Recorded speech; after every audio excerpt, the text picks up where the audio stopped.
Some days, the most honest thing that I can do for myself is to listen to the sound of my heart beating. In the morning, right before I wake, right before reality seeps its way through to remind me of this thing called surviving, there is a brief moment before I open my eyes when the only sound I hear is the soft snore of my puppy peaceful at the edge of my bed and the loud, persistent beating of my heart. I wonder, is this what freedom sounds like? I watch young white boys get their driver's permits like awards that celebrate the mediocrity they will shine on for the rest of their lives. Tongues carved in colonial tradition, learning only ignorance as second language, speaking of the legality of a back door while lining the gates at the front with guns aimed at black and brown children. This country is not a nation of immigrants. It is a land that was imagined on the genocide of native humans, built on the backs of slaves, and devised to hold the heads of minorities underwater while still forcing us to breathe. The life of an immigrant woman is not for the faint-hearted. It requires years of practice walking on eggshells around your own existence, testing the pain tolerance of your own skin, looking around your own home to see if anyone's watching when you kiss your lover, watching over your shoulder when dancing at a nightclub, hoping that you don't accidentally speak your beloved first language at an airport. I wonder if I'll ever hear my heart beat without trying. Perhaps this is what freedom sounds like. Millions of hearts across the world beating harder every day. I wonder if this is why mothers of dead children cradle their heads to their chest, so the last thing their souls will hear is a steady beat of a mother's heart over the deafening sound of a racist bullet. I wonder if the founding fathers held their palms over their hearts when taking the Pledge of Allegiance to drown out the humanity of their heartbeats. I wonder if faith leaders rely on their heartbeat to give them rhythm when reciting prayers so they can drown out the sound of hate. I know that my heartbeat grows louder with every line of this poem because my word is my everything. I know that an activist speaks from their heart no matter how afraid their mind is. I know that no wall will ever keep our community away from us as long as our hearts are beating. I wonder if freedom will ever be our first language.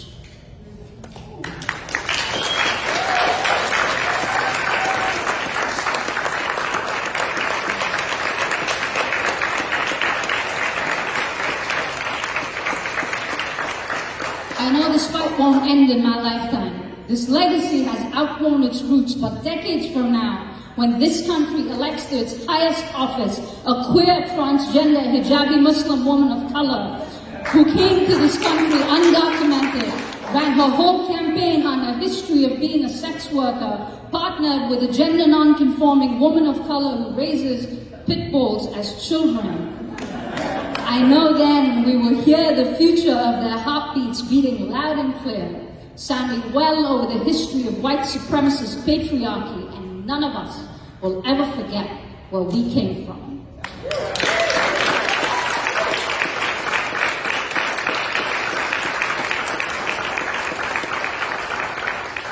But the custom here, my friends, is at the end of that poem, 20, 40, 60 years from now, when that incredible transgender hijabi Muslim woman of color runs for office and wins and becomes president of the United States, will we be only standing with her on that last night celebrating her, or will we have been on the streets clearing the way for her to safely get there?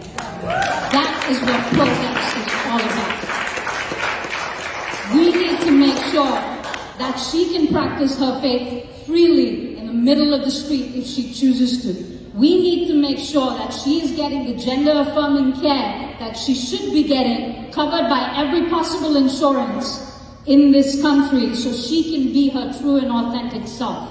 We need to make sure that we are consistently on the streets doing the work, grassroots work, so that she can, in fact, become the President of the United States, not all by herself. Because if she's doing it for us, then we have to do it for her as well, right? Okay.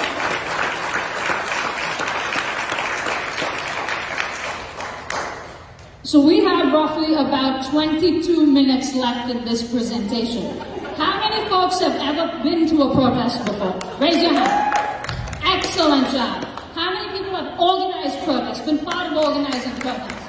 Wonderful job. So all the people who have organized protests, I know they will agree with me on this, and all the people who have been to protests, this might be news to you, but your first planning meeting for any rapid response protest probably takes about 22 minutes, right? So we are in a solid time frame to have this conversation, okay? So I've been on my soapbox enough to say what I had to say, but I'm not someone who enjoys talking at people. Conversation and dialogue is important, so we're going to be speaking with each other to brainstorm and figure out what is it that forms the anatomy of a protest. Veronica, may I have you up on stage, please? Okay, so we have decided as a collective group of organizers, this entire room, that we will be organizing a protest, right? Let's say it is on the subject of, we have so many to choose from, unfortunately. Let's say it is on the subject of reproductive justice / choice / abortion, okay? That is our topic of choice. What should be our first step? Location. Location? What did you have? Location. Does not mean we need 3 locations. It's just the emphasis on location, right? So first step, we need a location. What next do we need? Volunteers. Messaging. Goals. Sound equipment. Gotta be able to hear those voices. Permits. You need permits. Water. I heard somebody say, this is the state of Florida. Let us not forget, while being the Sunshine State, it can also be the dehydration state. All right. Water. Heard. Okay. Voter registration. What else? Speakers. Separate from the sound system, people who will actually speak at the event. De-escalators. Medics. Marshal observers. Say that again. Marshals. Safety marshals. Legal observers. Don't worry, fam, I'll remember everything in case you forget.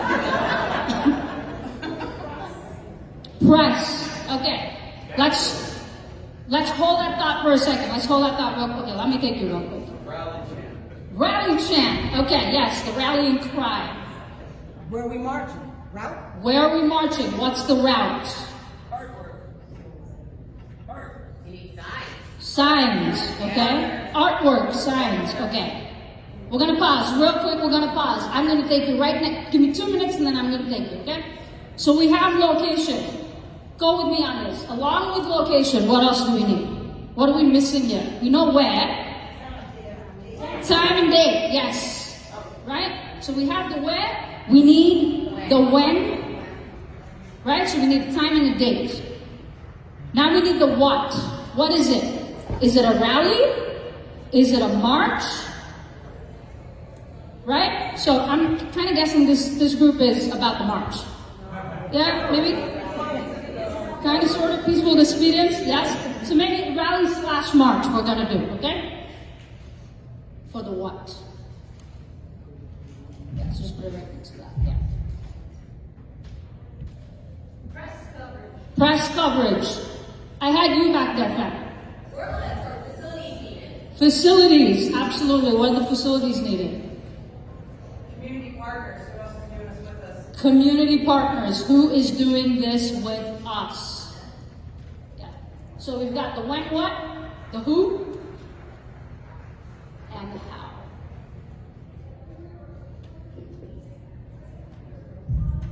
Community partners. Okay, so if you look at this list, you will see that when you have the when, what, the where, the who, and the how, every single piece of this can fit into any one of these W's and this H. Right? So the most important pieces, how would you prioritize the most important pieces to begin with in this 20 minutes that we have? That is now reduced to 13 minutes. First thing is our permit. So first thing you got to figure out is for your venue, do you want to have a permit or not? Right? Sometimes a permit might not be required. Sometimes you might say it requires a permit, but we're gonna go with it anyway. We're not gonna be able to get the permit, but we're gonna go with it anyway. Right? Especially for a rapid response, we're gonna go with it anyway. For example, we did a protest at McGill Park, right? We did not have a permit for it because it was a rapid response protest. We did not have time to get a permit. Permits take time. It's a rapid response. So what happened? We decided, as a collective, we are likely going to only expect about 50 people at this protest, right? I think only 50 people are going to show up at this protest because at McGill, you don't need a permit for under 50 people. So if the authorities show up, we only expected 50 people to show up. All we did was market this through social media. We didn't take any RSVPs. We didn't invite anybody personally. We did not know of a specific group of more than 50 people that was gonna show up. We're 15, we thought maybe another 35 would show up, right? So that is a decision that is to be made by the collective. It is not always a straightforward answer. All right, next, what do you prioritize next? So your permits and location will go hand in hand, okay? When and what? Your second priority, right? Because if you do not get that venue and something is happening at that venue, you might have to change your date and time accordingly. So they're all dependent on each other. So we're going to do location, date and time is going to be one priority, right? We're going to group those together and that's going to be one priority. Human in the back. Goals. Where are we at? Goals. If you are doing this as a coalition, every different coalition partner is likely there for the same reason, right? Like we all want to protect abortion. We all want to have access to our reproductive rights. But we all might be there, while we might be there for the same reason, our demands might be different. What is the ask, right? So what is the goal? When people come there, what are we asking of the humans who are attending our protest? And what is the intention of the protest? Is it to draw attention to the situation at hand? Is it to disrupt traffic? What are we trying to do here? What are our goals? And as a coalition, when you're working with 20 plus members, you can have 20 plus goals. It's probably not going to go very far if you have 20 plus goals. You're going to lose people, right? So you want to settle on a solid 3 to 5 goals that everybody can feel good about. What is, go ahead. Our safety, everyone's safety. Can we agree on that? Can that be like our second, our third safety? Okay, fourth safety. Right. So safety, what does that entail? Anyone? Training what? Marshals, legal observers, People who are used to being screamed at and won't get mad at you for screaming at them. People are used to being screamed at and won't get mad at people screaming at them. So all safety marshals, let me give you a quick distinction between safety marshals and de-escalation people, okay, de-escalation folks. Safety marshals are there to ensure that crowds are following the route that we are intending for them to follow. If we are saying we're taking the streets, then safety marshals have to be trained to be able to safely help our folks take the streets. If we are saying that we're staying on the sidewalks, when I say we, I mean the organizers, if we are saying we're staying on the sidewalks, then safety marshals will ensure that folks who are attending are staying on the sidewalks, right? So it's a lot of crowd control. As far as de-escalation is concerned, there is an expectation of disruption. There is an expectation of violence. There is an expectation of the state interfering in a particular way that is not the kindest and most compassionate.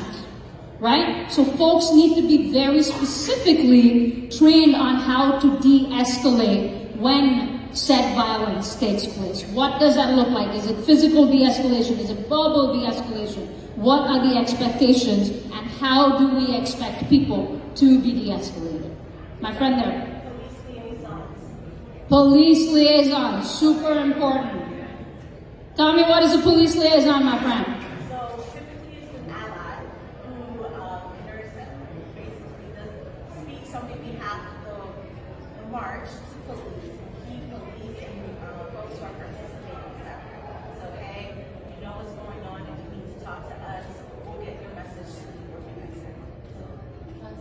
Absolutely. So, police liaison is somebody who interacts between the organizers and with the police, right? So they are the go-between from the organizers to the police. When my good friend here says that they are an ally, typically we mean they are either a white man or a white woman, because those are the safest people who have the most privilege to be able to interact with the police in a way that feels non-threatening on both sides, right? That will elicit the best results. That is what we are looking for, the safest outcomes for all. Proper and effective communication logistics and also transportation such as parking and ride sharing. Proper and effective communication logistics, walkie-talkies are a lifesaver at a protest. Whatever you do, please do not ever host a protest without a walkie-talkie. Trust me, you will miss it. Cell phones do not do the same job. They absolutely do not do the same job.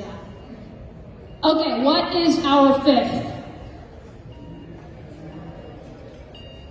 What is the fifth? Volunteers? Let's get some answers. What is our fifth priority? We can all disagree. Speakers.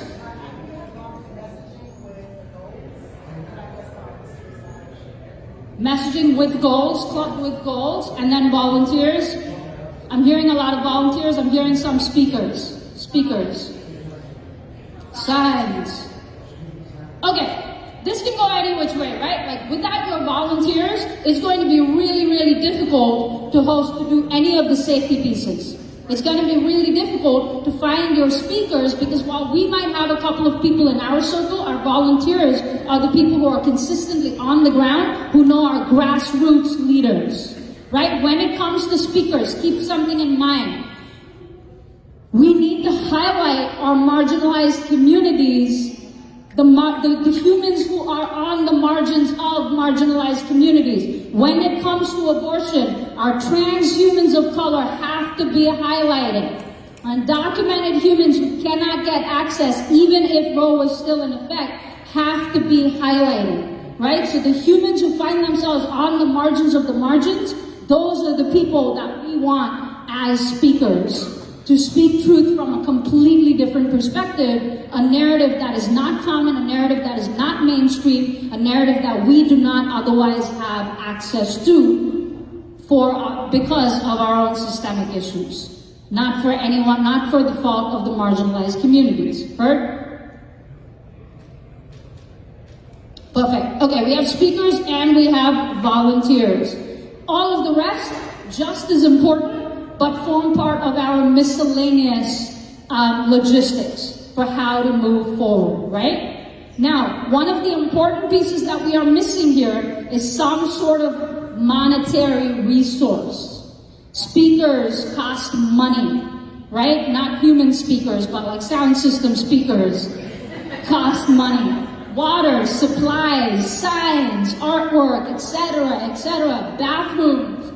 Bathrooms cost a lot of money. If you want to get ADA compliant porta potties, that is going to cost you for one event at least $600.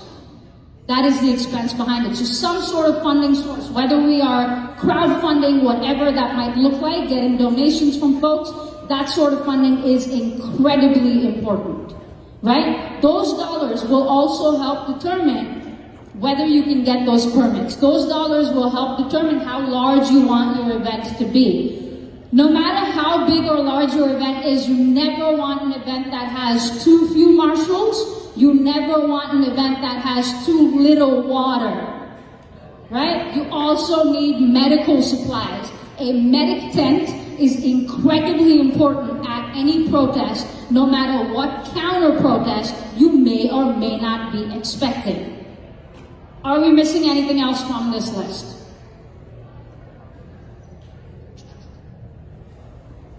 One of the most important things that I've found whenever you protest, always live stream. It's so important to live stream and document what's going on. That way, if there is any problems, everybody can see what's going on. That just happened in Lakeland just recently, where a little 13-year-old girl got arrested, and everybody was live streaming. It happened. It wasn't the police write the report. Document everything. Because if we do not have evidence of something that happened, nobody else will be providing that evidence for us. That is never going to happen, right? So document everything. In 2020, when we were having all of our racial justice protests, we consistently had at least 4 to 5 people documenting everything. If we did not have that happen, we would not have been able to have the necessary proof to show that there were infiltrators among us. Everything that Andrew Warren was talking about was possible. We were able to work with him, and he was able to ally for us because we were able to consistently provide them with the evidence, him with the evidence that he needed to be able to consistently protect us as well. Right? Okay. This is our first 20-minute meeting, right? So, I'm gonna give y'all some like super basic logistics in terms of how to actually move this forward, okay? Time check? 5 minutes. In the next 3 minutes, I'm gonna give y'all some super basic logistics for how to move this forward. Put everything in a Google document. Okay, put everything in a Google document, give everybody that is a coalition partner, and only everybody that is a coalition partner, access to that Google document. I know it sounds super simple, but the number of times somebody has taken notes down on a notepad and then had to make number of phone calls in order to give people their tasks, there is no time for that. Especially in a rapid response, there is no time for that, right? Assign tasks to different people. Everybody delegate. No matter who seems to be taking leadership, make sure that you are delegating 2 tasks to each organization or each group of people that is participating in this coalition space, right? Nobody should have more than 2 tasks. Press is really important. Have at least one person ensuring that you get that press release out, that you get all of your press contacts contacted so they know that this is actually happening. Without the press too, we have no legitimate documentation, and it is really important that they come out. Right? So we have our priorities. We need money. We need to keep people safe. To keep people safe, we need people to keep people safe. Yes? We need to be able to have a venue, a time, and a date. And then we need to get the word out. 5 things, right? Prioritize the money. We live in a capitalist society. Prioritize people's safety because people should be kept safe. Prioritize the people who will keep people safe. Yes? Ensure that we are getting the word out. Right? If we have these 4 to 5, I feel like I said one more thing and I completely forgot, but that's okay. You have this whole list. Please feel free to come up and take pictures of it. With these 4 to 5 key elements, you can run a very successful rapid response protest, but you have to prioritize these 4 to 5 things. Safety is non-negotiable under any circumstances. So as many people as you can put on safety, put on safety. Heard? Excellent, folks. I think we have like about 2 minutes left, so if y'all have any questions, I will take them. If not, I will move on and clear this room for the next folks. Do you call the police department and ask for the head and front of the march, or do they find out and call you?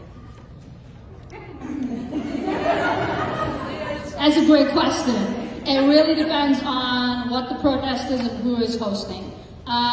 Anything that I have been part of organizing, we have never called the police because we prioritize the safety of Black and brown folks. And when it comes to Black and brown folks, the trust between the police department, I don't think I really need to explain that to this group, right? But the trust, we don't trust the police. The end. It's not even a footnote, right? And so we do not, if you don't trust somebody, you don't invite them to your birthday party. So we don't invite them to our birthday parties. We feel very comfortable with the work that we do to be able to lead people safely, but a lot of the call-outs, a lot of the inviting people, letting people know that the event is happening, happens over social media. The likelihood, just because we didn't invite the police though, we never not expect them to show up. They will always show up. They will always, like that person that you don't trust, they'll always crash your birthday party, so you gotta expect that too. Always that uncle at Christmas, you know? Okay. Any more questions? I see a question there. Yes, please. Thank you. We talked about, for example, the women's group about the workforce out of the work. Given the intersection some issues are more sensitive than others. What are the other what's that you think are absolutely critical at this point? In terms of the issues themselves? Yeah, because they're attacking us from 50 angles. But Correct. what are the ones that are bottlenecks that we have to cover in order to get to the other?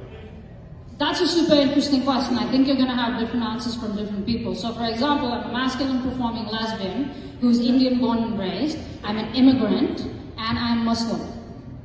It's really hard for me to choose what my priority issues are. You know what I mean? But what is really easy for me to do is check my privilege. So, for example, I'm not an undocumented immigrant.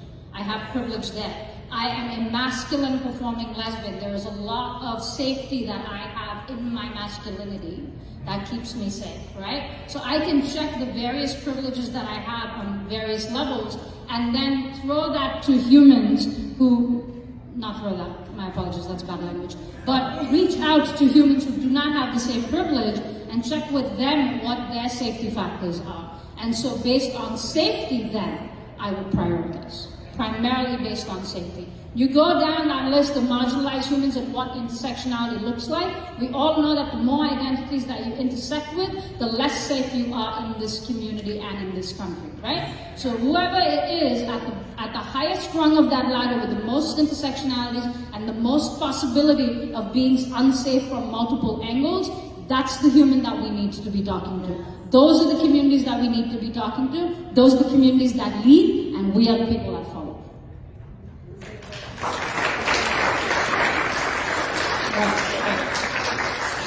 Good. All right, excellent, folks. If you have any other questions, I'll be around for about 10 minutes, or if you just want to chat, that's cool too. Thank you all so much for having me. I greatly appreciate all of you all. I hope you found that useful.